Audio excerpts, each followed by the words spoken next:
నమస్తే, welcome to RP7 TV news.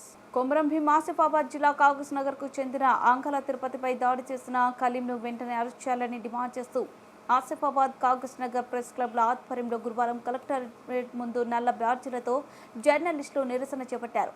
అనంతరం collector కార్యాలయంలో వినతి పత్రం అందించారు. ఈ సందర్భంగా ఆసిఫాబాద్ ప్రెస్ క్లబ్ అధ్యక్ష ప్రధాన కార్యదర్శులు CH Suresh, Krishnamraju, Kagaz Nagar press club అధ్యక్ష ప్రధాన కార్యదర్శులు టి సురేందర్రావు, వి తిరుమలాచారి మాట్లాడుతూ దాడి చేస్తున్న కలీంను వెంటనే అరెస్ట్ చేయాలని డిమాండ్ చేశారు. అక్రమ మైనింగ్ చేస్తున్న స్థలాన్ని అధికారులు ఇప్పటి వరకు సందర్శించలేదని, వెంటనే అధికారులు అక్కడికి వెళ్లి మైనింగ్ అనుమతులు ఉన్నాయా లేవా అనే విషయంలో విచారణ చేపట్టాలని డిమాండ్ చేశారు.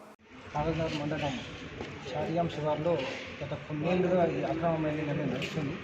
దీనిపై పలు పర్యాయాలు అన్ని పత్రికల్లో వార్తాకథనాలు వచ్చినాయి. అయినా ఏనాడు రెవెన్యూ అధికారులు స్పందించలేదు. కాగజ్నగర్ MRO ఆఫీస్కు కూతవేటు దూరంలోనే ఈ ప్రాంతం ఉంది. అయినా ఏనాడు ఈ ప్రాంతాన్ని సందర్శించే దాఖలాలు.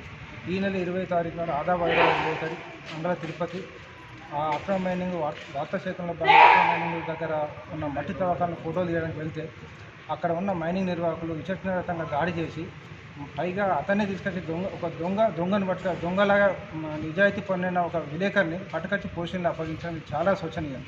ఎందుకంటే ఈ పత్రికా స్వేచ్ఛను హరించడమే. దీనిపై పోలీసులు ఇప్పటివరకు కూడా ఆ ప్రాంతాన్ని సందర్శించలేదు, రెవెన్యూ అధికారులు సందర్శించలేదు, అక్కడ జరుగుతున్న అక్రమ మైనింగ్ను పట్టించుకోలేదు. కనీసం అక్కడ ఆ మైనింగ్ మట్టి తవ్వకాలకు అనుమతులు ఉన్నాయా లేవా, కేవలం పోలీసులు అనే మాట ఏంటంటే అది పట్టాభూమి, పట్టాభూమిలో మైనింగ్ అనుమతులు ఉండాలనే కనీసం వాళ్ళకు కూడా కనీసం విచక్షణ లేదు. మైనింగ్ అధికారులకు ఇప్పటివరకు కూడా ఒక ఫోన్ కాల్ చేసి అసలు దానికి ఆ పట్టాభూమిలో మట్టి తవ్వకాలు జరపాలంటే మైనింగ్ అనుమతి ఉండాలా లేదా, దాని గురించి ఎందుకు ఎంక్వైరీ చేయట్లేదు పోలీసు అధికారులు కానీ రెవెన్యూ అధికారులు కానీ.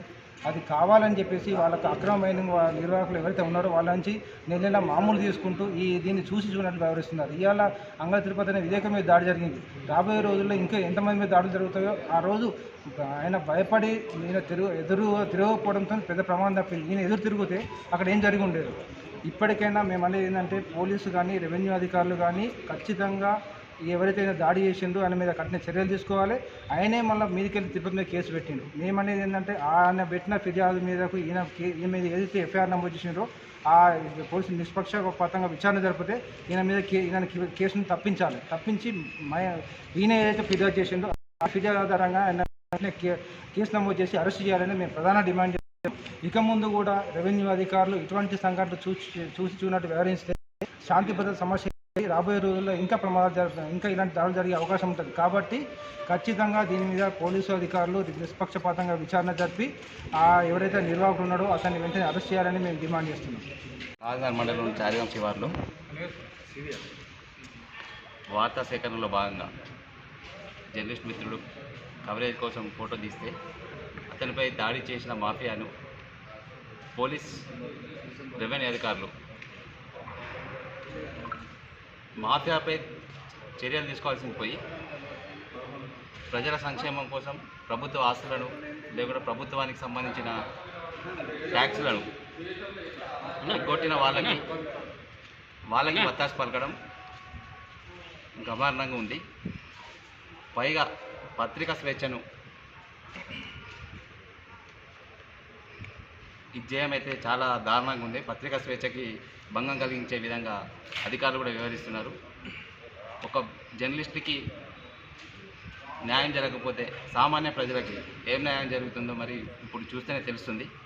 జిల్లా వ్యాప్తంగా కూడా ఇవే ఘటనలు జరుగుతున్నాయి. జిల్లా వ్యాప్తంగా కూడా మాఫియా వ్యతిరేకపోతున్నది. ఖచ్చితంగా వాళ్ళ మీద చర్యలు తీసుకోకపోతే పెద్ద ఎత్తున ఆందోళన కార్యక్రమాలు చేపడతాం. ఇప్పటికైనా జిల్లా అధికారులు చర్యలు తీసుకునేందుకు ముందుకు రావాలి. వెంటనే ఎవరైతే మాఫియా ఉన్నారో వాటిని అడ్డుకొని వారి మీద కేసులు పెట్టకపోతే ఖచ్చితంగా కలెక్టరేట్ ఎదుట టెంట్ ఏర్పాటు చేసి నిరసన కార్యక్రమాలు చేపడతామని తెలియజేస్తున్నాం.